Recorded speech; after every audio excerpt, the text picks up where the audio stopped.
we figured out what type of bird it was. Oh, tell us, what type of bird do you have there, Brody? It was a phainopepla. Oh, cool, which is exactly what Rob had wondered about. So that's great. Yeah.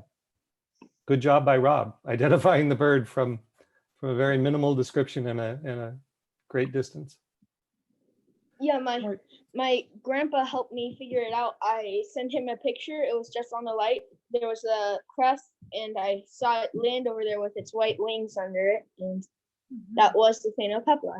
Cool. Well, that's for whatever reason, I mean, that's a bird that I've always been very excited when I see. I just think that's such a cool bird. I think because I saw it for many years in the field guide and thought, oh, wow, that is a really attractive bird. And then when I finally saw it, it was like, you know, seeing a celebrity walk by on the sidewalk, like, wow, it really looks like that. How cool. So that's great that you have phainopeplas. All right, well, welcome everybody to the meeting of Carpinteria Birdwatchers for Thursday, May 21st, 2020. Today's meeting is going to be on swallows and swifts. So I'm really looking forward to it. Does anybody have any questions or feedback or input? We all been out seeing lots of fun birds over the last week? You'll all be very good about muting yourselves, but again, I like hearing a little bit of feedback if people are willing to unmute and go public. Can you hear me, John? Yeah. Hi, Marv. So I went to Bates Road Bridge this morning and saw a couple of chickadees, the chestnut-backed chickadees. Yeah, which is a really big deal for the Ventura County birdwatchers, right? That's a pretty rare species to get down into Ventura County, and it's right there on the border, right? Yeah, we were thinking that the double yellow line in the roadway is the border, and so they were actually on the Santa Barbara side, I think. So I could be wrong, but my understanding is that the county border there actually runs down the midline of the creek. Oh, so if they're on the whatever, I mean, the road kind of wraps around, so directions get squirrely if you're trying to describe it to people. But as you're facing inland along the road, the left bank of the creek is Santa Barbara and the right bank of the creek is Ventura. Oh, that's interesting. I learned something new.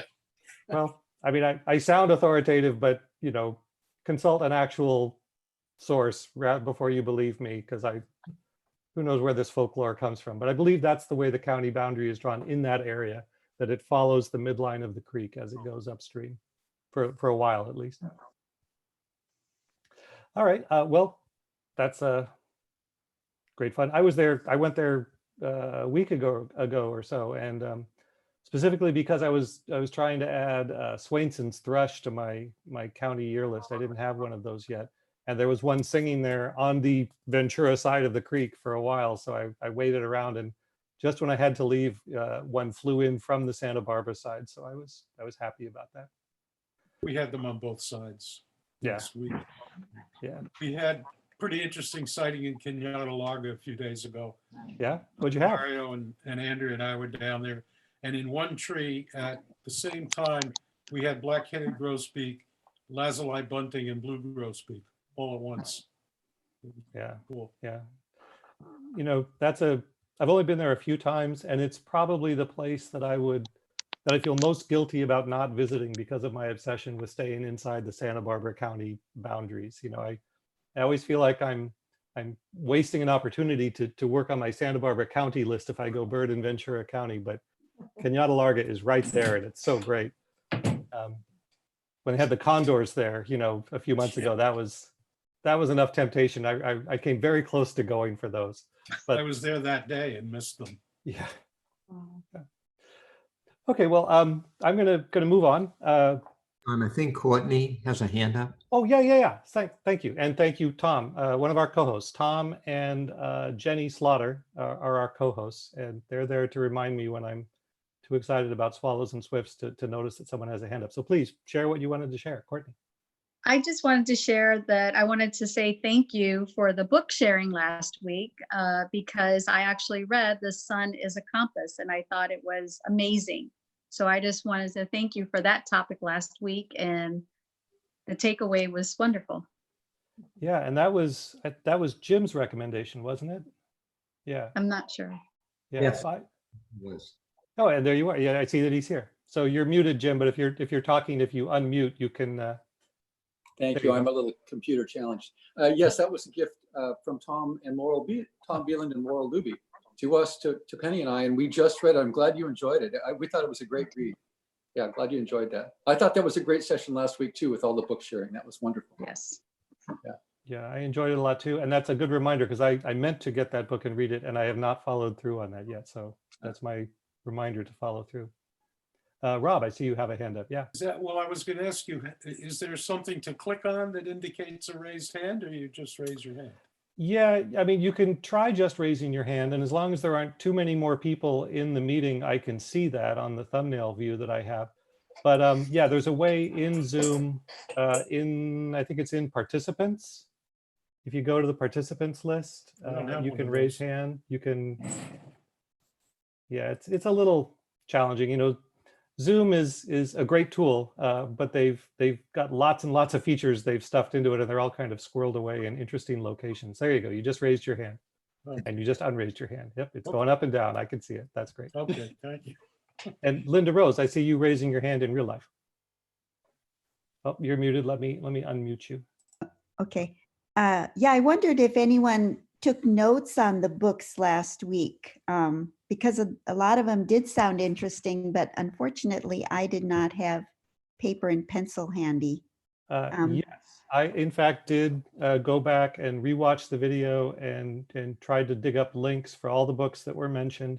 Oh, okay. If you go to carpwithoutcars.org, it's my personal blog, but it's where I have a lot of the content for these meetings. Okay. And if you find the entry for that meeting and look at it, the list of books is in there. Okay. And also, if you find the archived version of the meeting on YouTube, which is also linked from the Okay. blog, but in the description of that video, I put the list of books there as well. Perfect. Thank And you. if you can't find them, send me an email and Okay. I'll follow up. Great. Thanks. So I see Courtney has her hand up. Is that because the earlier hand raise, or is that a new hand raise? I see nods and shakes. I'm going to assume I'm going to lower your hand then in the interface. So raise it again if you have more input. Okay. Anybody else? While we're taking feedback, we have a big group today, which is cool. I'm really glad to see all the people showing up. And I assume they're not showing up to hear me talk about Zoom's interface. We're here to talk about birds, so let's talk about birds. All right, I'm going to go on and talk about the official subject, which is swallows and swifts. And in order to do that, I'm going to share my screen. So if this works as expected, let's see, I have to share the computer sound so you can hear the bird audio that I play. And I'm going to optimize for video clips because we do have, whoops, I shared the wrong screen. Okay, one more try. Let's do this again. I was so focused on the checkboxes, I shared the wrong desktop. Okay, here we go. This is actually the window that I want. Okay, so if I've done everything correctly, you should now see a swallow and a swift. Somebody unmute and tell me if you're seeing a swallow and a swift. The Yes. cliff Yes. swallow and I do not know the other one. All right, well, by the end of this meeting, you will know the other one. So that's great. Yeah, so at every one of these meetings when we talk about a group of birds, I say the same thing. I say, oh, this group is really cool, but this group really is really cool. Like if you just find a person on the street and you ask them, what is the coolest thing about birds? You know, if you were playing Family Feud, what would be the #1 answer? What is the coolest thing about birds? Somebody unmute and tell me, what is the They coolest thing? can fly. They can fly. Thank you, Brody. Yes, that is the coolest thing about birds. I mean, there's, obviously we know lots of cool things about birds, but that's the coolest. And this particular pair of these two groups of birds are very special in that they've really leaned into that flying thing. As much as any birds you can find, these two groups of birds, they fly all the time. They live in the air more than they live on Earth. They're really dedicated to flying, and they've invested a lot in doing that. And it's just it makes them very cool to me. So yeah, the two groups are not that closely related. Swallows and swifts, in terms of the bird taxonomy, are separate. They've sort of, it's a case of parallel evolution that they've ended up looking kind of similar and behaving in kind of similar ways. But they both fly pretty much all the time. If they're not resting or sleeping or on a nest, they are in the air. And they're very efficient flyers. They're relatively rapid flyers, so they fly efficiently and fast. And let's see, what else do they have in common? They have certain kinds of structures, and we'll talk about it as we go through the different species in Santa Barbara County, but they have certain things, certain characteristics that they tend to have in common, but they tend to have long pointed wings. Both groups subsist mainly on airborne insects. So they're flying around in the air, catching their food. And that's pretty much it for starters. I'm going to go through them pretty quickly because I want to cover all the species we can commonly see in Santa Barbara County. And I'm not going to spend a lot of time on sort of generic family group facts. I'm just going to go right to the identifications of the species. So we'll start with swallows. I liked this illustration. This is from a book by Willard Ayres Elliott, published in 1923, Birds of the Pacific Coast. But it's a really good illustration, and it shows 3 of the species of swallows we're going to be talking about, and it shows them really well. It actually has, you know, a very good depiction of the basic field marks and the basic characteristics. One thing about swallows that you notice when you start looking at them closely is if you think about the structure of a bird's wing. So compared to a mammal's bone structure, with the bird, the wing is basically what we think of as the hand in a mammal. So like this area on this bird is where you have the bones that would correspond to hand bones. And this bend right here is like the wrist on a human arm.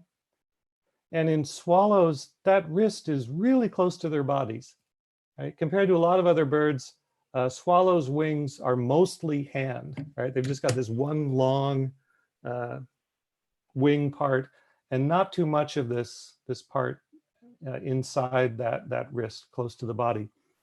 And what this does is it gives them a very efficient airfoil, right? It's not as flexible a wing structure. So birds that have more typical wing structures, they can fold and twist their wings into different configurations for different circumstances. They can fly at high speed, they can fly at low speed. Swallows pretty much just have one speed. They go fast. That's what they do. And they're not as flexible in terms of some of the other things that birds with more conventional wing structures can do. But in return, they're very efficient at flying and flying fast. And that really benefits them because, again, they spend their lives in the air. These 3 species we will be talking about. And again, I think this illustration does a good job of showing them, but I'm going to talk about them each of these birds in detail. But here's your cliff swallow, your tree swallow, and what today we would call the violet green swallow, which I guess in Willard Ayres Elliott's time was the northern violet green swallow, but for us it's just the violet green swallow. And in terms of looking at swallows, so some tips. Ken Kaufman's Field Guide to Advanced Birding that I've talked about before has a chapter on swallows, so I was reviewing that. And he has some advice on learning to identify swallows. He suggests you train yourself to observe them with the naked eye. So because you're almost going to almost always, most of the time at least with swallows, you're going to be viewing them in flight, right? They're going to be flying overhead. And it can be tough to track a bird in binoculars when they're close to you flying overhead. He says, don't worry about the binoculars, just look at them with the naked eye or get used to looking at them with the naked eye and study what you can see of them that way. So that's one of his pieces of advice. The other, he says, study the familiar ones. So if you've got, if you're fortunate enough to have a bunch of cliff swallows nesting under the eaves of your house or your outbuildings, go check them out, go study them, and really get to learn, that particular species and observe it when it's close, when you can see all of its characteristic, plumage marks, and then observe it at greater distance and see what you can see that would help you identify it when it's further away. So, and again, the kinds of things you're going to be looking at, the kinds of things you're going to be looking at there are like the details of the structure, like the overall proportions of the bird, the length of the tail, the length of the wings, the flight style, if you can pick out things that are characteristic of that species in flight, and behavior, like what sorts of, are they flying up high, are they flying down low, do they tend to fly over the water, do they tend to fly over the land? These are all characteristics of different swallow species that you can learn to recognize. Okay, so let's talk about the species of swallows that we have here in Santa Barbara County. And by the way, if you have a comment or a question, jump in at any time. You can do the hand raise feature, which I may or may not notice, but hopefully Tom or Jenny will notice and bring it to my attention, or just unmute and just let me know if you have a question or a comment. But if I don't hear anything, I'm just going to keep on going. So these are the swallow species that we get in Santa Barbara County. And this is from eBird. These are the histograms. So again, I talk about these every time we talk about a group of birds, but the green boxes show for each week in the year what percentage of eBird lists from Santa Barbara County include at least one of that species. So it doesn't show you the abundance, like if there's 100 birds on the list or one bird on the list, it still counts the same, but how many lists had at least one of that bird. And the greater the percentage is, the thicker the green bar. So it shows you throughout the year what the prevalence of the species is in Santa Barbara County. And as you can see, most of these swallows follow a pretty similar pattern, right? They're here in the summertime. They're here, they show up in the spring, fairly early in the spring migration. They stick around throughout the summer, and then they leave in the fall. And the really thick bar here for the cliff swallow, that's the one most frequently seen and reported. The northern rough-winged, the tree swallow, the violet green swallow, the barn swallow, those are all pretty commonly seen as well. Purple martin you can see, but it's a significantly thinner green bar. And the deal with them, which we'll talk about when we get to that, is that you can find them reliably here at the right time of year, but you have to know where to go find them. They're in a fairly confined area within the county, and it's unusual to see them outside of that area. And then the bank swallow, this little thin line here, those are tough to see. I have yet to see a bank swallow in Santa Barbara County, or at least one that I recognized as a bank swallow. There could well have been one swirling around in a flock of 200 other swallows, but I didn't recognize it. So that's a tough one to pick out. But we'll start with this one. And oh, you know what? I meant to get set up for the audio, which I am going to do now, which has unfortunately bumped my presentation off the screen. All right, we'll get there. Here we go. So there's our swallow. And I'm going to play a recording by Paul Marvin. And tell me if you hear this.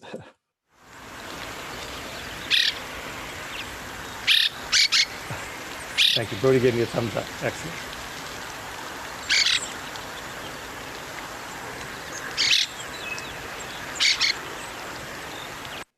So that's one recording. Here's another recording of the same species. This is by Isain Contreras Rodriguez.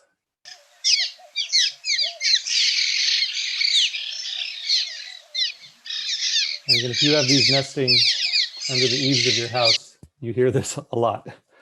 Right, so this is the cliff swallow. Yay. Rob, you have something to say? Yeah, I muted you earlier because there was some noise. Let me unmute you. I'm trying to unmute you. It's not letting me unmute you.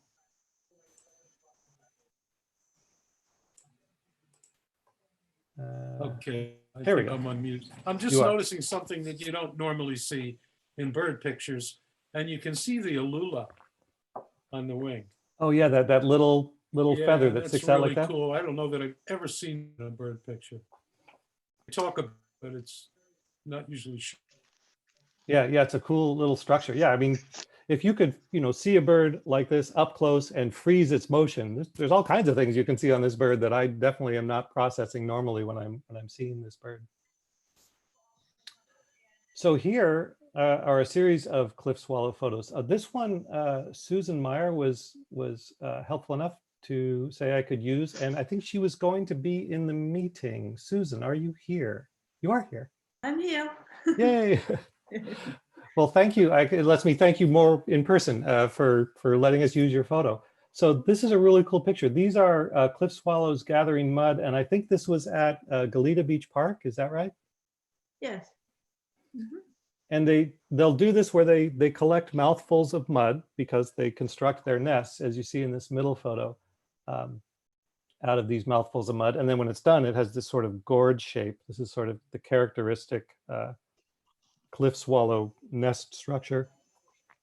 And it's just very cool. Like I've seen them do this too. And they do this interesting behavior where as they're gathering the mud, they flutter their wings over their backs. They raise their wings and they do this fluttering thing. And I think it's neat. Something that I learned about swallows in preparing for this meeting today is that although they're closely related and they have similar lifestyles, they group into very different groups in terms of how they nest. So cliff swallows construct these mud nests. They're colonial nesters, as you can see from this lower right-hand photo. You have big colonies with lots of them.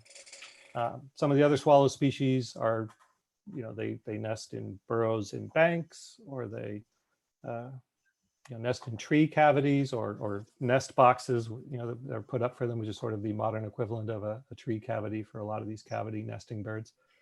But I just think it's neat. And something I did want to pass on. Yeah, Brody, I see you got your hand up. Can you unmute and share? I was gonna say one way for me to see that it's a cliff swallow is the little like white helmet on it. Yeah. And the red neck patch. Yep. Yeah. I didn't really talk about the field marks, but yeah, definitely those are two things to look for. That little white forehead that it has. If it's flying at you, that really stands out. You see it from underneath. It's got this dark throat with sort of a sharply defined border before the sort of cream colored belly. And then the other good field mark for them in terms of plumage characteristics is that rump patch. They've got, you can see it in this middle photo. They've got this sort of light colored, sort of brownish, orangish rump patch that really stands out and helps distinguish it from all the other swallows we have around here. Yeah, and I was going to mention about this thing about the colonial nesting. This came up in an email exchange in the last couple of days. Some folks were asking for help in, reporting someone who had knocked down some active swallow nests. So under the Migratory Bird Treaty of 1918, it is against the law to knock down swallow nests, to mess with basically any migratory birds while they're going about their business. And in particular, when cliff swallows build their mud nests under the eaves of homes, it tends to bother people. They don't want to have that on their house. It's unsightly, or there can be insect pests associated with it. There's various reasons why someone would not want that.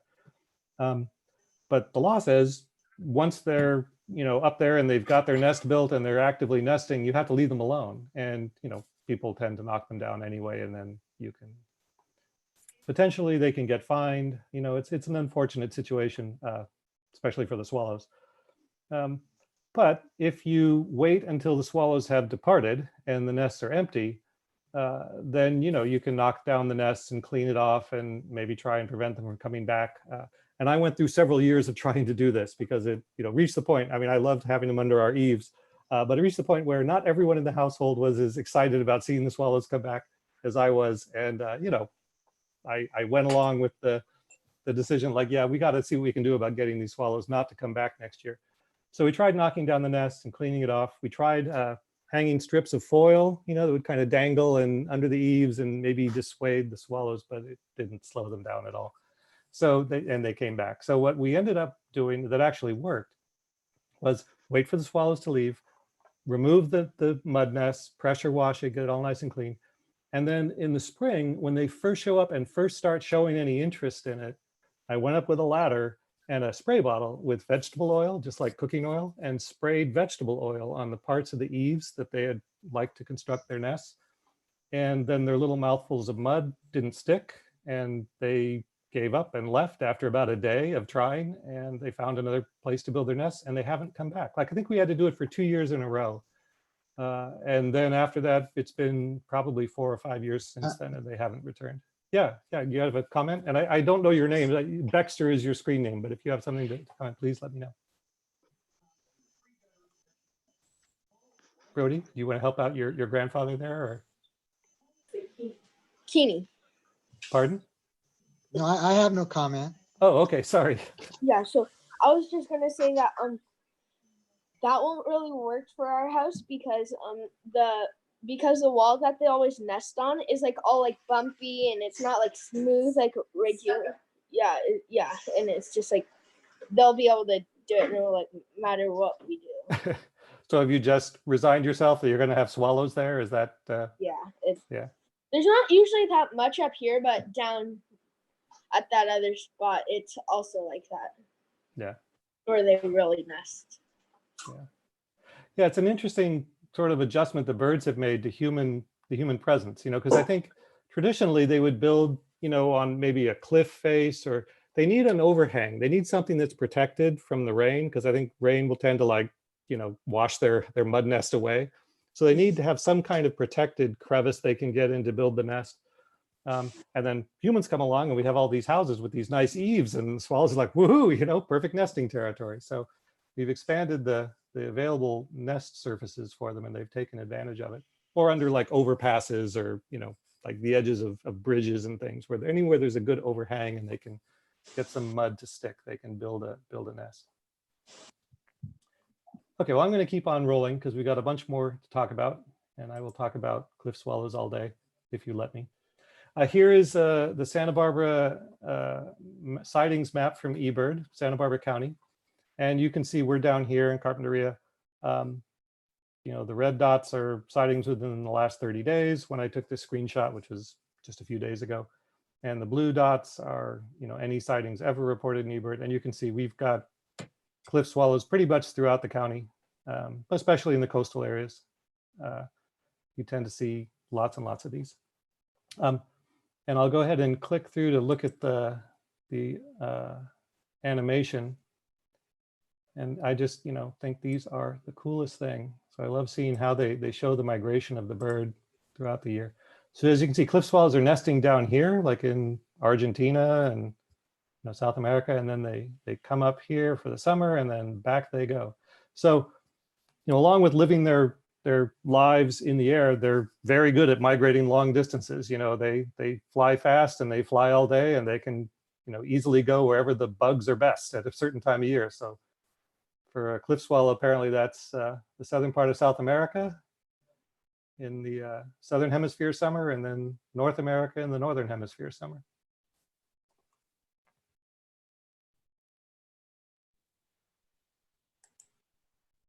All right. And let's continue with this species. Oh, and I have a recording of this one as well. So this is by Jared Swackhamer.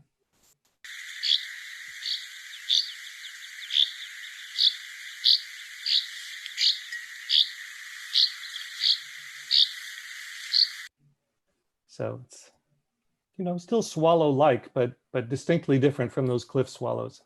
And if you hear that and look around, there's a good chance you will see you've got a northern rough-winged swallow.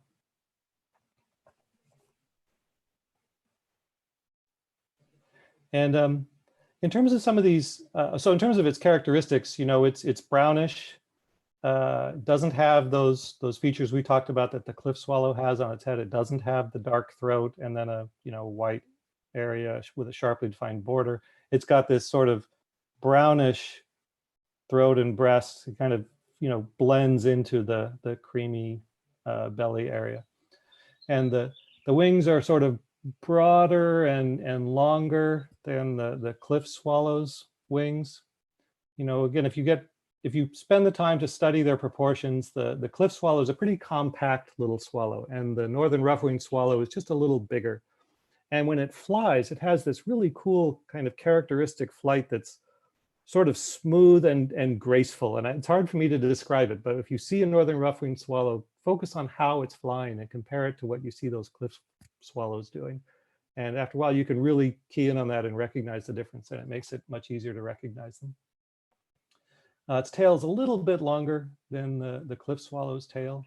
And the cliff swallow's tail tends to be pretty much squared off, whereas the rough-winged swallow is a little more of a notch effect. Not much, but a little bit. Here's another view of the cliff swallow. If the light is good and you see the back of the bird, you know, it's very brownish, and that brown is pretty distinctive. There are some other swallow species around here where the young swallows will be sort of brownish in appearance too. But again, if you have really good light and a really good look at it, that northern rough-winged swallow back is quite distinctive. And so they nest in tunnels. They basically, you know, use little tunnels in the banks of watercourses, and you see them flying low over the water a lot, sort of one of their characteristic habitats that they like to fly in. These are apparently investigating a pipe as a suitable nesting location. And they're not colonial nesters in the same way that those cliff swallows are. So you tend to see them in ones and twos. You don't see like a big flock of, you know, 150 rough-winged swallows. You just see a smaller number of them. Are you raising your hand, Brody? Yeah. Did you have a comment? Go ahead. I was just gonna say that the northern rough-winged swallow, their beak is a lot like slimmer, but their wings are a lot like broader, and the cliff swallows are like just like slimmer than the rough-winged swallows wings. Yeah, and we're going to look in a little bit later. I'm going to put some silhouettes up there. You can do some side-by-side comparisons and see that. But yeah, if you've noticed that out in the field looking at swallows, you are well on your way to confident swallow identification. That's a very useful thing to look for. So here is the northern rough-winged distribution map in Santa Barbara County. And, you know, I've looked at these maps a bunch, and they do seem to be a little more coastal, more concentrated along the coastal areas or along water courses. You know, they've got some recent sightings of Lake Cachuma and other places, but you know, compared to the cliff swallow, they're not quite as widespread within the county. And we'll take a look at their abundance animation, see where they migrate. So they're a little bit shorter distance migrants, right? They're wintering in southern Central America, it looks like. And then they spread through North America, and then back they go.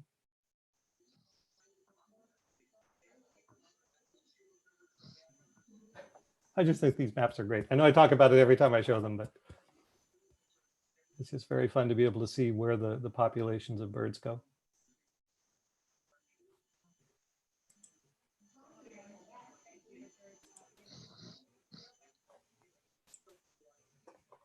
Okay, let's go on to our next swallow. Here is a recording of its vocalization. This is by Jarek Matusiak. And all of these recordings, by the way, are from xenocanto.org. So if you're looking for bird recordings, I highly recommend it. It's a good spot. Barn swallow? Yeah.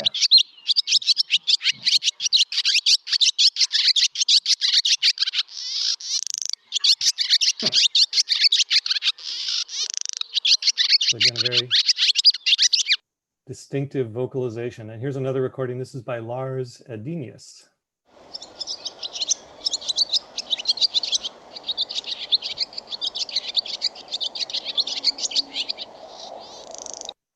Okay. And as Brody said, that is a barn swallow. So, you know, these are quite distinctive. They've got that long swallow tail, right? They've got that long forked tail.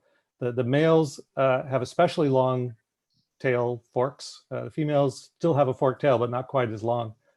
But yeah, if you see that around here, that's a barn swallow.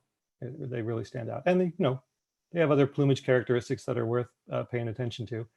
Their wings are long and relatively narrow, even for a swallow. So that produces a kind of characteristic, you know, silhouette when they're flying. And they go up high and they go down low, but they really specialize, it seems a lot of times when I see them, in flying very low to the ground. You know, maybe that forked tail gives them some extra maneuverability, and they're just like a fighter jet right down there, you know, within a foot or two of the ground as they're hunting those insects in that very low layer. It's often where you'll see barn swallows. And then the orange chin also Yeah. gives it away. Yeah, yeah, and the color, you know, again, they're quite colorful compared to some of the other swallows we have. Here's a view of the back of a barn swallow. You can see they've got these relatively long, narrow wings. Here's a barn swallow nest. So it's kind of like the cliff swallow. They make a mud nest, although more so than the cliff swallow, they incorporate grass into their nest structure.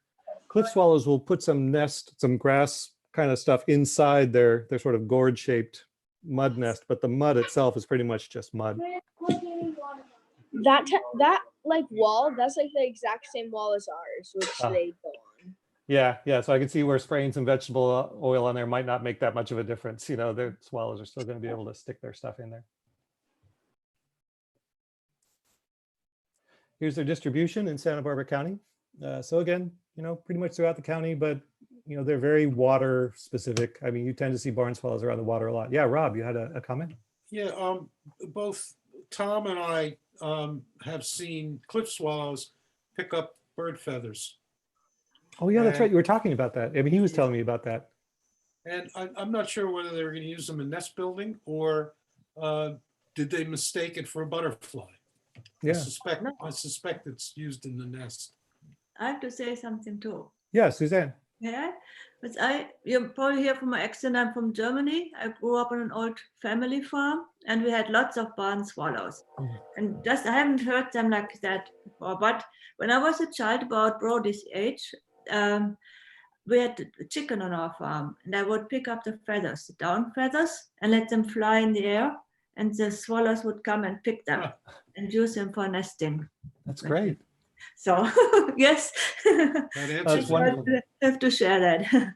Yeah, no, that's wonderful. And I can just picture it, you know, because again, they're catching flying insects, you know, all day long. That's how they get their food. So they're very adept. If there's something floating in the air, you know, a feather gently drifting across, that's like no challenge at all for a swallow. It's like, oh yeah, I'm going to go grab that.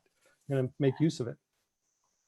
Yes, and it's an interesting thing, you know, the way they've specialized for flight, you know, if they can do something on the wing, they will do it on the wing. You know, they're like going down on the ground to pick up nesting material or whatever. That's a relatively dangerous thing for a you know, swallow that's specialized in being up in the air where it can be fast and it can evade predators. So yeah, if they can pick up feathers floating on the wind, that's a great way for them to get nesting material. There's probably a real survival value for them in learning to use that behavior. Yeah, no, it's just cool stuff. Let me look at their animation of their travels throughout the year. And this is just you know, they're a global species, as Suzanne was pointing out, like they're in Europe, they're in other parts of the world. But this is just the Western Hemisphere distribution in this abundance map. As you can see, they cover a lot of territory, right? They go all the way up into northern Canada, and all the way down into, you know, southern Argentina, Patagonia.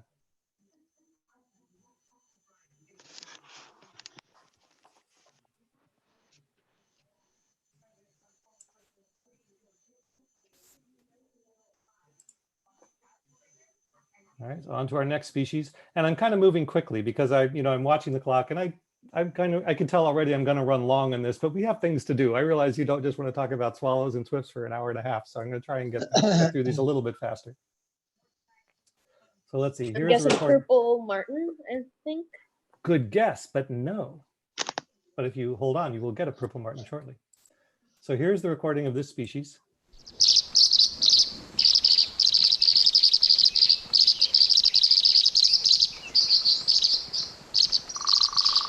By Peter Ward and Ken Hall.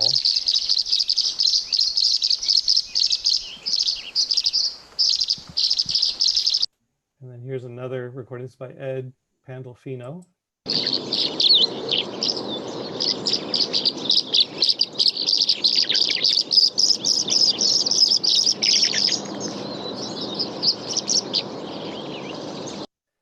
All right, and these are in fact tree swallows. So, and you can't really get a good sense of scale. We're zoomed in very close on this bird and it looks, ginormous, like a purple martin. It's very large for a swallow, and you can't really tell the sense of scale here. So this is a tree Yeah, swallow. what I had thought was the sun might not have been shined on it all the way, so that the purple was sort of looking more blue. Yeah, and there is a lot of iridescence that goes on in these birds, and the angle of the light can be a very important factor in whether you see the color or whether it just looks dark, and it can be a tricky thing to identify them based on the color. I mean, it's a good clue, but it's good again to learn those structure things and behavioral things, and that'll really help. And if you can learn the vocalizations, that'll really set you in the right direction. Here's another view where, again, the light hits it just right, and now it's almost got this like greenish color, right? This very rich tree swallow color.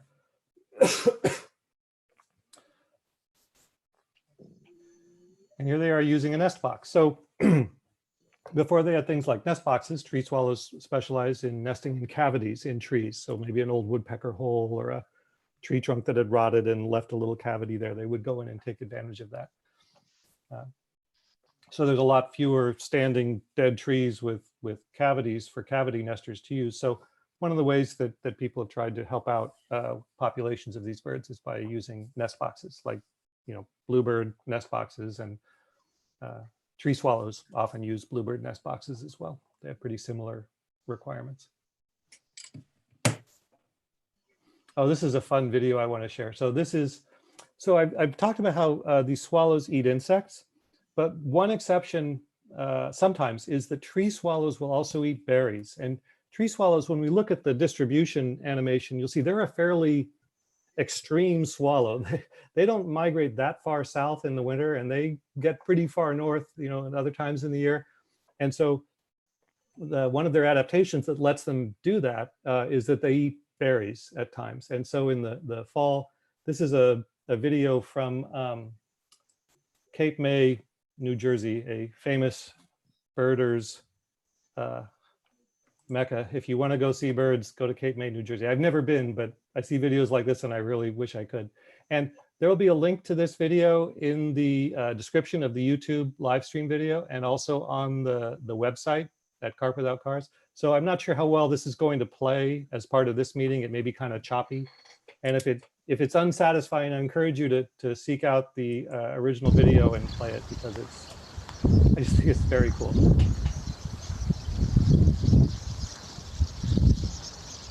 This is a very large flock of tree swallows, and these are bayberries, I think, from the video description, that they're feeding on.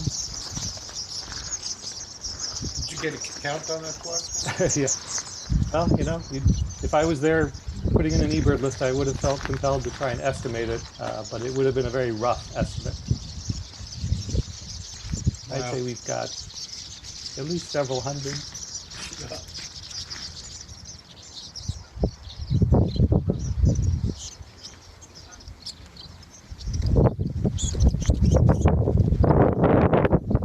But this is a good example too of the like, if you get good at looking at them naked eye and trying to see the structure, try to see the length of the wing and the thickness of the wing and the configuration of the tail. These are all helpful clues that if you can't see the details of the plumage, because like right now they're sort of silhouetted and you can't see them very well, but if you know that structure, you can have a good chance at identifying them even without seeing that plumage. It's like a tree swallow tornado. Yeah, it's quite exciting. All right, well, as I said, I could watch that all day, but let's go back to our swallows. And I see, Rob, you have your hand up. Yeah. Probably 15 or 20 years ago, I was in Point Judith, Rhode Island in the fall, and it's right on the north shore of Long Island Sound. And the tree swallows had come in on their southern migration, and they were resting up, and they were on the ground, and there were thousands of them, and you could walk through them and they wouldn't leave. They would just kind of step to the side to let you go by, and like a carpet of tree swallows. Never saw anything like it before. Wow. Very cool. So here's our eBird distribution in Santa Barbara County, and you can see there's this real clump of these red dots. So basically, there's a bunch of tree swallows at Lake Los Carneros is one of the best places to see them. So they've got some bird nest boxes up there, and tree swallows are using those nest boxes. So if you're looking for tree swallows in southern Santa Barbara County, Lake Los Carneros is an excellent place to go see them. And you can see them elsewhere too. And certainly in migration, they move through here, and there's plenty of reports from Carpinteria of them. But it's not a bird that I see every day when I'm out there in Carpinteria. Take a quick look at their migration animation. So here's what I was talking about in terms of their distribution, right? They're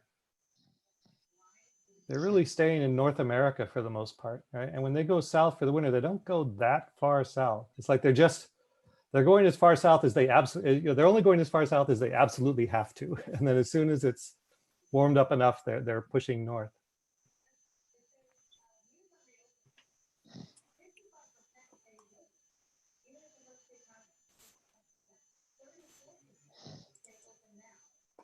All right, so here's our next species. Very cool swallow. Oh, and vocalizations, yeah. So this is Paul Marvin again, made this recording.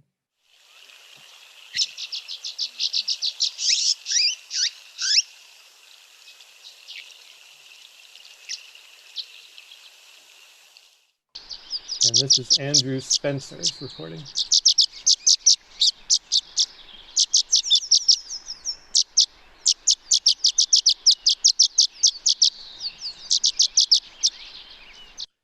So, and this is a violet green swallow. And so this one is fairly similar to the tree swallow in that it's sort of like greenish. Tree swallow is more bluish, but sort of bluish green on top, and then white underneath, with a white throat. But some things you can look for that are distinctive in terms of the plumage, it has this white going over the eye. Like when you're looking at a tree swallow, and I'm going to back up just to show you a tree swallow. So here, if you're looking at a tree swallow, all right, who do I have to mute? Whose phone is ringing? Okay, thank you, Rob. So this tree swallow, you can see it's dark all the way around the eye. So if you're looking at a tree swallow, you're not really seeing the eye being set off by light plumage. It's enclosed in dark plumage. Okay. But with the violet green swallow in the male in particular, you've got this sort of white that comes up over the top of the eye. And then it's similarly back here on its flanks, it has these white patches that come up on either side. So it's not like a light colored rump like the cliff swallow has, but if you can get a look at this part of the bird and you see that white coming up, it almost meets in the middle. It's more extensive. Tree swallows have a little bit of a white spur that comes up there a lot of the time, but not as much as the violet green swallow. And then structure-wise, really good thing to look for is violet green swallows have relatively long wings for a swallow and a relatively short tail. And it's hard to tell from this angle, but when you see them flying, their wingtips actually extend out past the tip of the tail when they have their wings close to their body. And we'll see examples of that in a minute. As I say, it's a violet green swallow. I was just gonna say, yeah. On that one picture, it was almost like a little mountain, almost like by the eye, a little white. Yeah, and here's, you can see the same thing on this bird, and it's variable. In fact, if I look at but here I wanted to show you. If you look, the wings are folded, but you can see in this photo the wingtips go out well past the end of the tail. I mean, not a long ways, but somewhat. And with most other swallows, you don't see that. So that's a good thing to look for. Here's another view of a violet green swallow, again with the light hitting it just right. So you see the really green up here and the violet down here. It's really pretty, although it's rare to see the color that clearly. And then here's a female bird, and the female birds kind of have a range, from this kind of look on up to one that's pretty close to the male. But even here, it's got a little bit of light over the eye. This again is not like a tree swallow look. It's your violet green swallow look. And again, you can see from the way it's hanging out on this nest box, these are cavity nesters as well. Here's their distribution. So little more of an emphasis, like in terms of these recent red dots on the inland parts of Santa Barbara County. You know, I think it's more typical once the main migration is over and they're in their nesting territory. I think it's easier to find them in the Santa Ynez Valley than it is out here near the coast.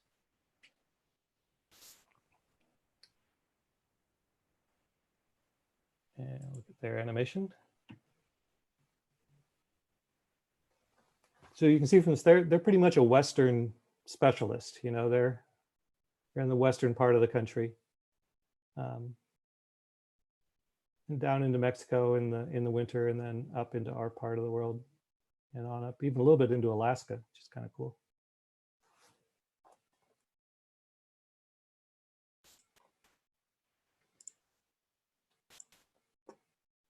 All right, and then our last swallow species that's actually called a swallow, at least around here.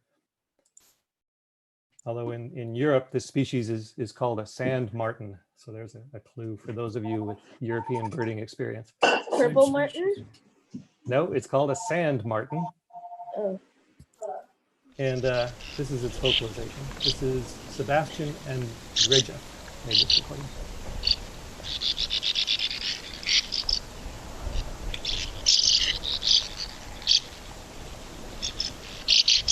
And then here's the recording by Stanislas Rosa.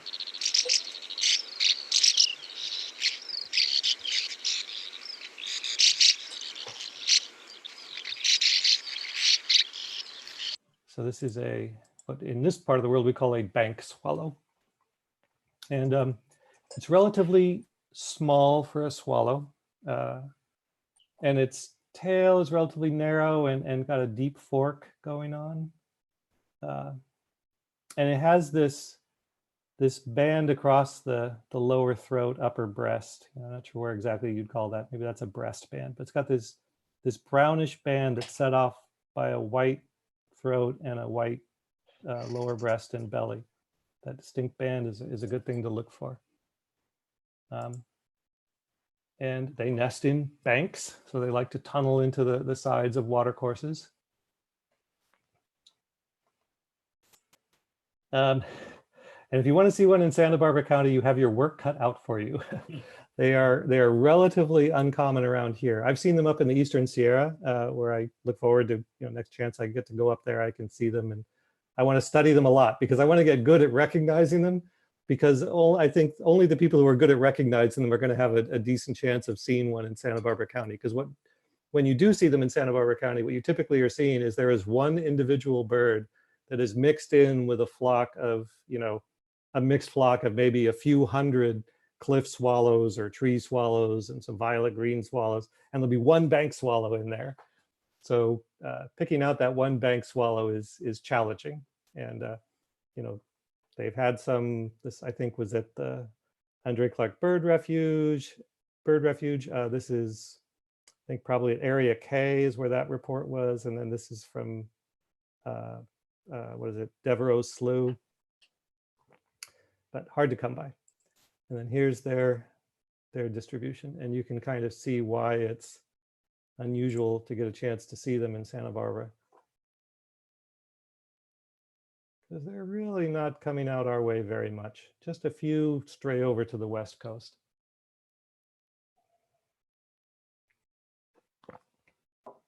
John? Yeah. So on these distribution maps, like there's a dark gray patch that appears and gets bigger, like right there in South Americans. Yeah. What is that? So my understanding is that is areas where they are not making a prediction.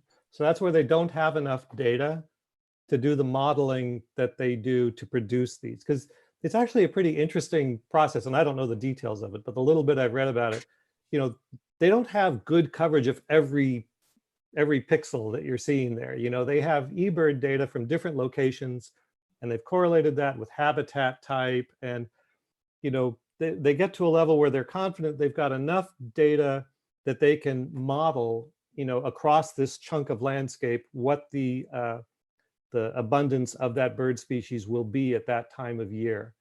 but there's certain areas where they just don't have enough data. Like presumably they don't have enough checklists, because this comes from eBird data that they're putting this together. All right, okay. So, and yeah, and you see those blobs that kind of, I think what those are probably is relatively unbirded locations, areas where there aren't enough checklists for them to really, do their thing and extrapolate the data. And because they're running this modeling for different weeks in the year, the size of that area where they have insufficient data sort of changes over time. But yeah, that's my interpretation of that. And thank you. Yeah, so if you want to go, make a point to go to the Mexican desert here, or the headwaters of the Amazon here, you can maybe put in a bunch of eBird lists, and a few years from now, those gray spots will be filled in, and birders everywhere will owe you a debt of gratitude.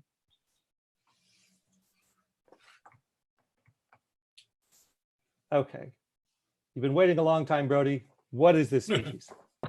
The purple martin. It is the purple martin. And here's its vocalization. This is Ian And Davies. like on the other one, Yeah. It does look like a little like bluish, like on the other one. Yeah. Okay, so here's its recording. This is Ian Davies made this recording.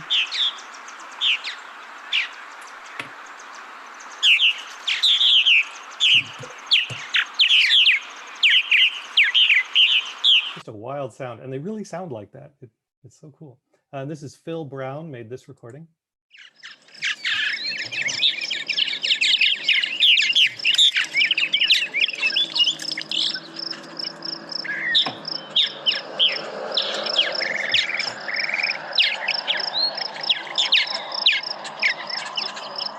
So this is the purple martin, and these are big swallows.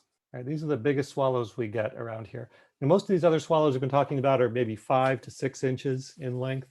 Purple martin is more like 8 inches in length, which 8 inches doesn't sound like a huge bird, but you see them and you're like, wow, that's a big swallow. So they're sometimes mistaken for starlings. That's how big they are in terms of you got this big dark bird hanging out at the top of a tree. It looks sort of starling-ish. But no, it's a purple martin. And the female is not quite as colorful as the male. So, and most of these swallows are not very different between male and female, but the purple martin, there is a fair amount of difference, and the female looks more like this. So she's got more gray in some areas, still kind of bluish on top, which you can't see in this picture. And as you can tell from this photo, they're cavity nesters as well. Yeah, they mostly go in big groups down at bays and make like tunnels, like the bay swallow. So you're talking about like tunneling into the banks, like the bank swallow does? Yes, the bank swallow, yes. So maybe I'm incorrect, but my understanding is that the purple martins actually are, again, using tree cavities and bird houses. There are like a lot of them in certain areas. They have these bird houses with lots of, they're like apartments, right? They've got like 5 or 6 or 8 different little cubby holes.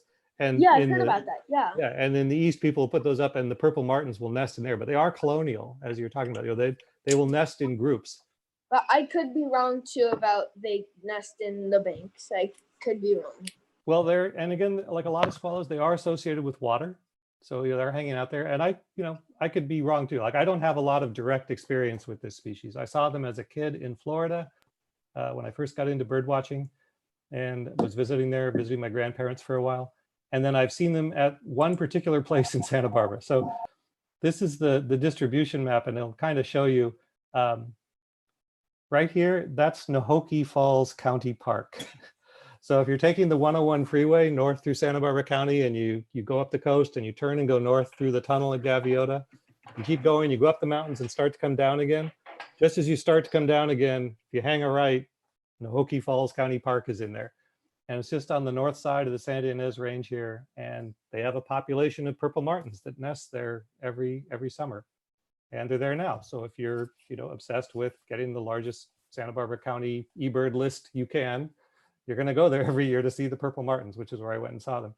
And then kind of amusingly, I was out looking for the black swift, which we will get to shortly if I can make it to the end of the presentation. And if you're all patient enough to stick with me until then. I was out looking for a black swift and failed, but I saw a purple martin just the other day at Hunt Drive up in Montecito. So that was fun. I mean, you occasionally see a purple martin here on the South Coast, but it's rare. You know, usually you're just seeing them going to or from right here is where they're going in Santa Barbara County. This one spot at the park or along Aliso Road, this kind of area here, you can find them nesting along there. But they are there now. And if you're into seeing a big swallow, I encourage you to go check them out because they're very cool. And here's their normal distribution. A little bit of a West Coast population, you know, not much. Mostly they're an Eastern species. And they all go down to Brazil in the winter. They know a good thing. And for them, it's the Amazon. Looks like there's some at the tip of Florida. Yeah, yeah. I mean, again, Florida is where I became acquainted with them as a kid. Well, I guess that's just the first place they hit on their way north. Yeah. During the winter. Yeah. Okay, so I think that gets us through swallows. I wanted to talk about this. So I try and take pains to get permission to, like from Suzanne, thank you again very much for letting us use your photo, for the photos I put in these presentations, or I go and, you know, I use the stuff that's been released under a Creative Commons license where I'm attributing the author. So hopefully that's sufficient recognition that they're okay with my use of their images. But in this case, I just took this. So hopefully I don't get in trouble. But this is from David Sibley's field guide. He has these little swallow silhouettes, and I just think they're really neat for getting an understanding of what you're looking for when you try to learn this structure of these individual swallows. So, and the really great thing about it is if you can learn to key in on these specific features, you know, these are visible at a distance. These are visible, you know, if you learn them from doing that naked eye observing of the common species that are around you and close up. Then when you're looking through your binoculars at a very distant bird, you can use what you've learned from that study to have a good shot at identifying it, even when it's not close enough to see those particular plumage characteristics that define the bird. So these are all the swallows we've been talking about. And these are little silhouettes that are included in Sibley's field guide. So I'm just going to go through them. But so this one here, we'll start in the upper left. A little bit of a notched tail, sort of, you know, medium to wide wings. I mean, I know because I prepared the slides, but this in fact is a tree swallow. So that's its sort of characteristic structure. Then this one here, I've made it harder because I've sort of made all of these silhouettes approximately equal sized, which is, you know, size can be difficult to judge if you're seeing a bird by itself in the sky. But if you saw this bird, you would likely see that it was significantly larger than these other birds, like the one I saw the other day up at Hunt Drive. Relatively long tail with a deep fork going on, sort of slower wing beats than you're used to with typical swallows. And it is, in fact, the purple martin. And I inadvertently gave you the next one too, the violet green swallow, which again, you can see how the wingtips, you know, when it's in that part of its stroke where the wings are coming back, they extend well past the relatively short tail. So if you learn to look for that, you know, that's something you can pick out. And, you know, it's not as easy as picking it out here from these drawings because, again, the birds are moving swiftly through the sky. But if you spend some time and study the birds, you know, that you can see that the violet green swallow has the relatively narrow wings and the relatively short tail. All right, then we got this one down here. It's the bank swallow. So again, narrow wings, and he says wing beats quick and flicking. So I want to go study my bank swallows up in the Eastern Sierra so I can be prepared to pick one out of that big flock down here. Here he gave you two illustrations, and this one should be fairly easy with that really long tail and very narrow wings. In fact, the barn swallow. And down here in the lower left, this is the smooth flowing flight of the northern rough-winged swallow. And then finally here in the lower right, we've only got one left. And I kind of cheated. This is actually Sibley's illustration of the cave swallow, which we don't have around here, but it's very similar in structure to the cliff swallow. So I used it for the cliff swallow. Okay. Any more questions or comments about swallows? Yes, John. Yeah. Now, which one has the extended forked tail that's not really well illustrated here? Yeah, that's the barn swallow. Yes. And that's kind of typical. You know, when they're flying, they will splay that tail out like to make a turn or something. But a lot of the Yeah. time it's just tied in like you see in this photo. Oh, okay. Thank you. Yeah, and if you check them out when they're flying, you know, if you see them, you know, their flight is quite distinctive. You know, they're very graceful and very slim and elongated. And if you're following it as it's swooping around, eventually it'll spread its tail out for you and you can go, yeah, barn swallow. Okay, I'm going to move on to swifts. So I talked about how cool swallows are because they spend so much time in the air, but swifts have the swallows beat. Swifts basically live their lives in the air. You know, if a swift is awake, it's probably flying. You know, they roost at night, although in some cases, some species, they talk about them actually sleeping on the wing, where they actually just stay up there for 10 months out of the year and never land, which I think is kind of wild. And I couldn't find good confirmation of it online. So don't, you know, go assert that that's the truth unless you can find good confirmation. But it's still an evocative thought. But even without that, they're up there flying all the time. And with swifts, so they have the same sort of adaptation that swallows have in terms of wing structure, but they go even further. So in the swift, the wrist part of the wing bone structure is very close to the body, right? The swift's wing is almost all hand. It's just a big, long wing. And they're most closely related to hummingbirds. And they share with hummingbirds the ability to rotate their wing to different angles. And where the hummingbird uses that, you know, to do its amazing hovering flight, swifts use it. They can actually fly in a way where they are adjusting the angle of the wing, so they are producing lift on both the upstroke and the downstroke of their wing. And it produces this kind of very cool sort of wagging kind of flight. Like when you see a swift flying, it almost looks like they're alternating wing beats, which they're not. And if you slow it down, you can confirm that, but it just produces this optical illusion. But their flight is like this very, I can't describe it, but when you see a swift, go study how it's flying and you will learn to recognize that very distinctive swift manner of flying. And they are in fact literally swift. You know, they're named swifts for a reason. You know, peregrine falcons are famously the fastest living organisms. They go over 200 miles an hour when they're diving, but you know, for level flight, for powered flight, swifts actually hold the record. A swift flying under its own power, you know, not just like a lawn dart, like a peregrine dropping from the sky, but actually, you know, flying along under its own power. Swifts are the fastest birds, and they can fly. The larger ones can go 80 miles an hour just in straight level flight. You know, smaller ones more like 40, 50 miles an hour, but that is still quite fast for a bird flying along.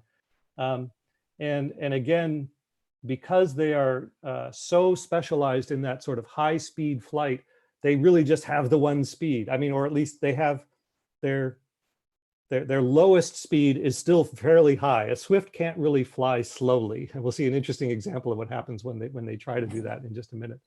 But I was just gonna say, on a movie that I watched, it was Nature, and it was all about ducks. It said that there was a green-winged teal recorded at 112 miles per hour. Okay, well, they are fast too.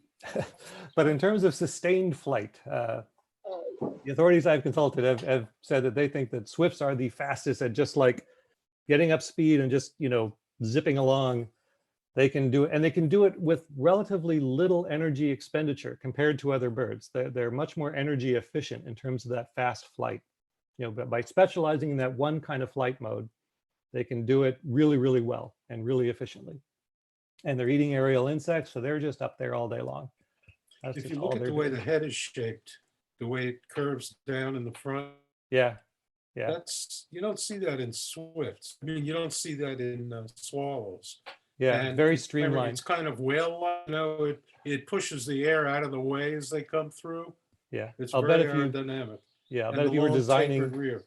if you were designing a bird in a wind tunnel, you know, you'd end Yep. up with something very similar to a swift, because that's what nature has done basically. Here's our histogram for swifts in Santa Barbara County. And as you can see, we've got one that's here pretty much year round, which is the white-throated swift. It's definitely the easiest one to see in Santa Barbara County.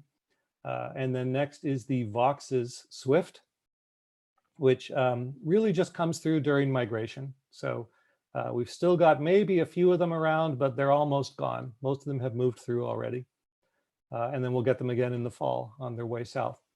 And then a very few black swifts. And this is what I was up there on Hunt Drive looking for, was trying to see a black swift, which I've seen a couple times in Santa Barbara County, but only a couple times. And it was really exciting each time. They're very hard to see, and really only for, you know, these last 3 weeks in May is your best shot at seeing them in Santa Barbara County. They're moving through. They're not numerous, but they're moving through on their way north to the Pacific Northwest, where they breed. This population at least breeds up there. And then finally, chimney swifts, I'm not actually going to talk about. I'm just going to talk about these other 3 species. Chimney swifts are apparently around in very small numbers once in a while, like every 5 or 10 years, there's a report. They're very difficult to distinguish from the Vox's swift in the field. They're an eastern species that looks a great deal like a Vox's swift. But unlike the Vox's swift, occasionally one will apparently nest in Santa Barbara County. So if you see a nesting swift that looks like a Vox's swift in Santa Barbara County, like in June, July, August, or June, July, I guess, good chance that you may have a chimney swift, but try and record its vocalizations, because that's going to be the only way to probably get a expert to sign off on your sighting, because they're super rare. And again, I will not discuss them further in this talk. But let's move on to this species. So here's one that we do have a fair amount of, and this is a recording by Paul Marvin of what it sounds like.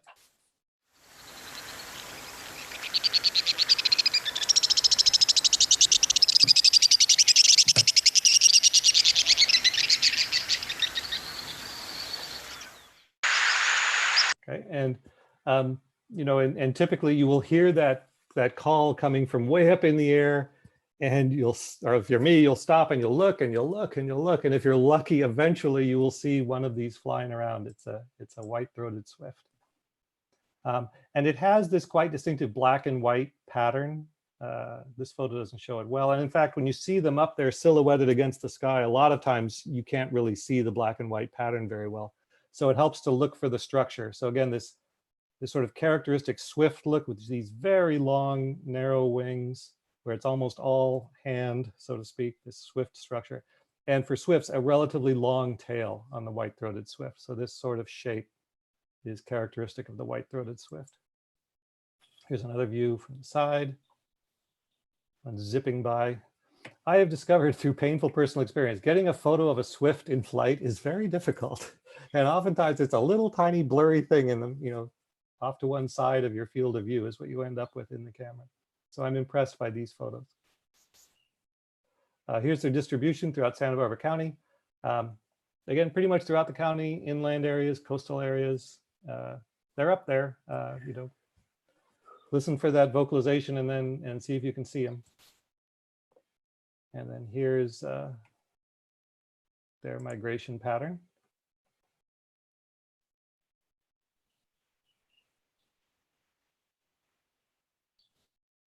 You can see they are moving around a fair amount, but some of them are just sticking around here pretty much throughout the year, which is why we get that histogram we saw in eBird.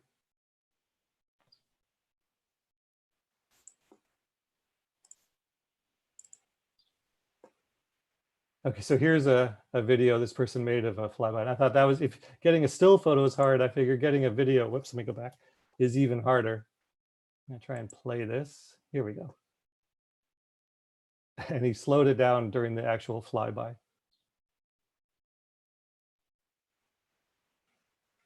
So that's probably the best video we're gonna find of a white-throated swift flying by.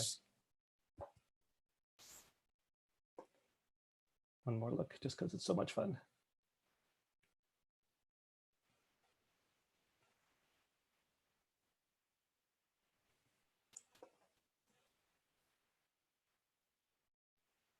All right, let's go to the next slide. All right, we'll move on to this species. This is a recording of its vocalization by Frank Lambert. I'm not actually sure I've ever heard this one. It's less vocal than the white-throated swift.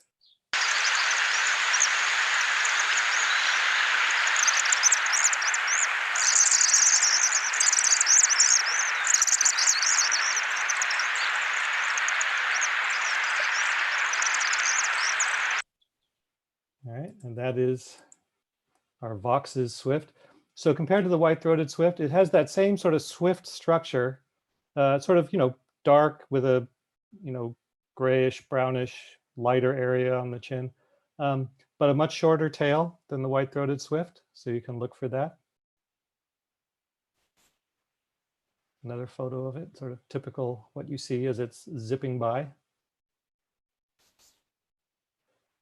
Here's its distribution map in eBird. So not as widespread as the white-throated swift. And again, as you saw in that histogram earlier, really only around during spring and fall migration.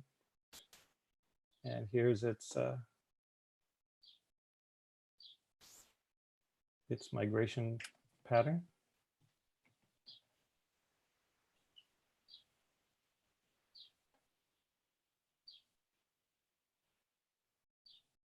So again, you can see it comes through where we are, but it just goes a little bit further when they stop to breed. They don't breed this far south.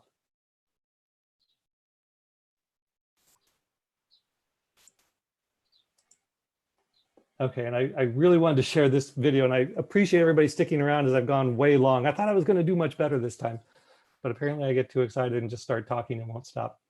But this is a video on the Macaulay Library, which is associated with eBird.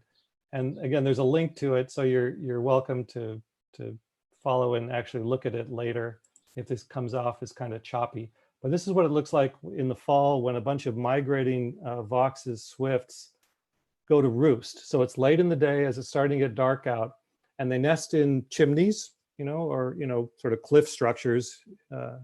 Before they had a lot of chimneys, but they like chimneys. And this is just, to me, an amazing video of what these swifts look like as they're going into a roost, a big migrating flock of them.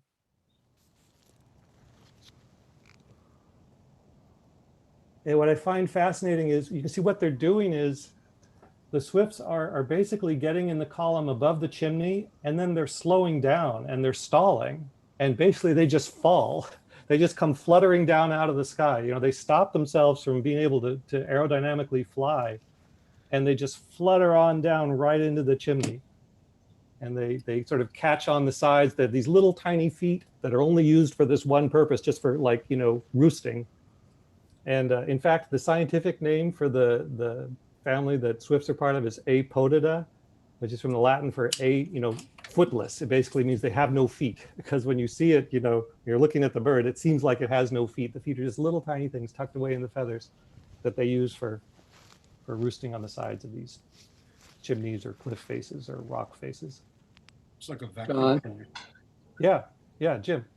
Hi, I just wanted to share that Penny and I were in Portland in September 2 years ago, when at a public school late in the day in September, people, probably several thousand people, were sitting on blankets waiting for the swifts to go down a big chimney at an old school. And there were literally thousands, just like this picture you saw, but they almost seemed to create a vortex at sunset, kind of swirling down into this chimney. It was the most amazing thing. And there was a huge crowd. If you Google Portland's Vox's swifts, you'd probably get a similar video. It's really amazing. Anyway, thank you. Appreciate it. Yeah, I would love to see that, because I'm not sure this video can really do it justice, because it's kind of tied in on the chimneys. You can see the way they're going into it.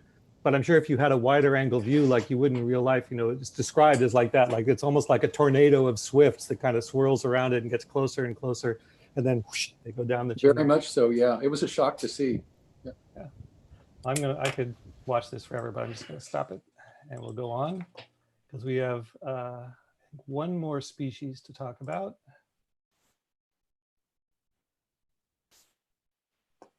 Yes, so we got this species. Here is a recording by Nathan Piplow, the author of the Peterson Field Guide to Bird Sounds. So one of my Birding Field Guide author heroes.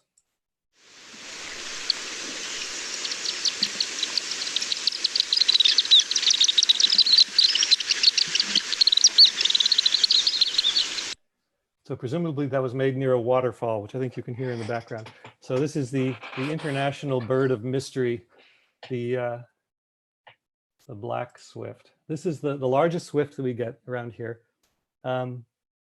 Photos of it tend to be poor. It tends to fly very high. We only see it during migration. A few of them come through Santa Barbara County for these 3 weeks of the year is basically the best time to see them. But you need certain conditions. And my understanding is that what's going on is they tend to migrate so high. They tend to be flying, you know, a couple miles up in the air. They're essentially invisible from the ground. That, you know, this is where they spend their time. You know, they find those insects that get lofted up really high and they just cruise around up there and they've got no predators to worry about. They're just doing their thing at high altitude. And when they're migrating under like a nice clear blue sky like we have today, they might be up there, but you're not going to see them. So they're cruising by.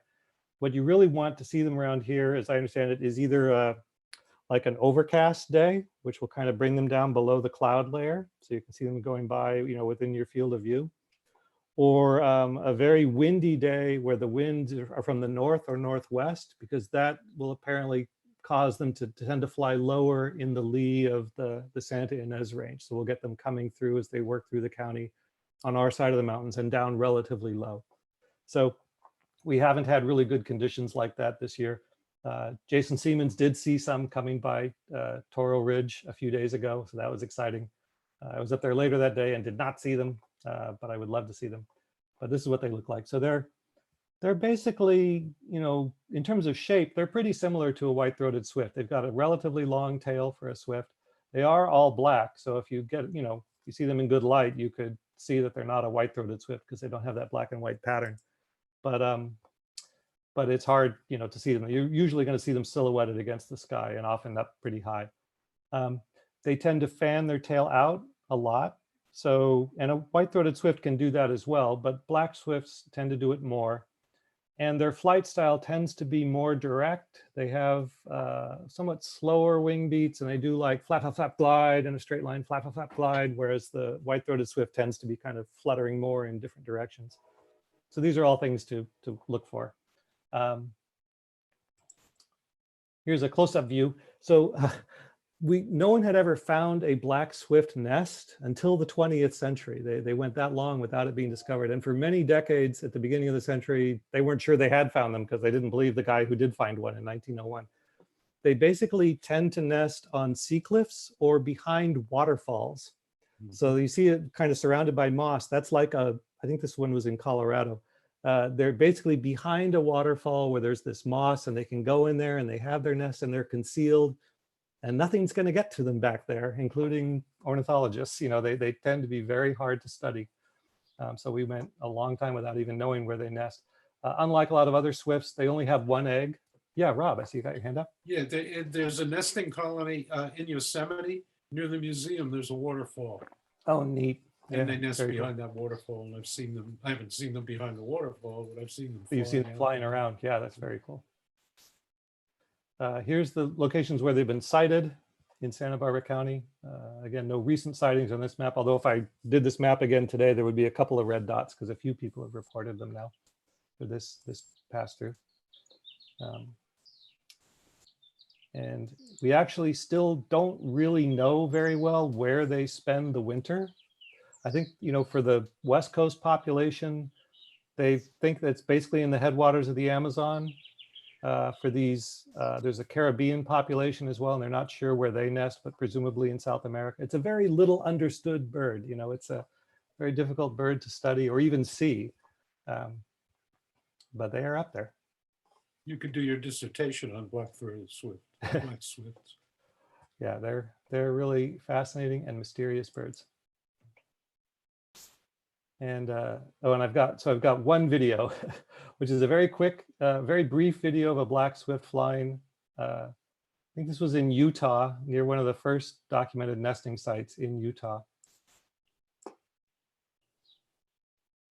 Oh, you know what? I don't think I actually launched the video. Let me try it again. Here we go. We'll take your word for it. Yeah, I don't know how well this is coming across. If you want to, go to the original YouTube video and check it out, sort of those, you can see it's got that sort of direct flight and then the glides, a little different than a white-throated swift. Anyway. Okay. Oops, now I can't stop showing the video.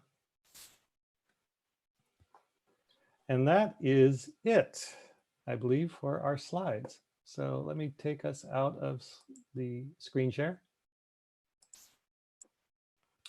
All right, everybody. Well, as I said, I did go longer than I expected, for which I apologize.